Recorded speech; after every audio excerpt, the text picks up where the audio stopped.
साहेब नमस्कार. काय लावलंय हो इकडे रोजच्या रोज काय लावलंय रोडवर? अरे लोक परेशान होऊन चालले तर लोक इथं.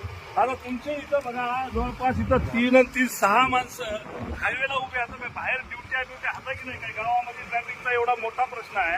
ते सगळे तुम्ही इकडे लावले हायवेला. रोजच्या रोज लाखो रुपयाचं तुम्ही इथं ते लोकांपासून हे घ्यायला लागले. एक दिवस ठीक आहे, 2 दिवस ठीक आहे,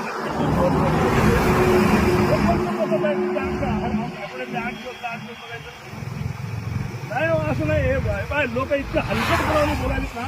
लोक म्हणाले हे काय लावलंय म्हणायचे धंदा सगळा.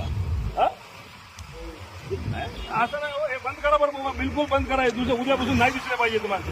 काय मला सांगा, तुमच्या इकडे काय उमरखेडमध्ये काय सोनं चोरायला यायचे लोक? काय कशासाठी आहे मोहीम मला काय लक्षातच येईना. नाही बिलकुल बंद करून टाका साहेब. उद्यापासून तुमच्याकडे वाहनं नाही दिसले पाहिजे मला बरं का. लय परेशान व्हायला लागलेत लोक. महाराष्ट्रात कुठं नाही, आपल्याच आहे. काय पद्धत आहे?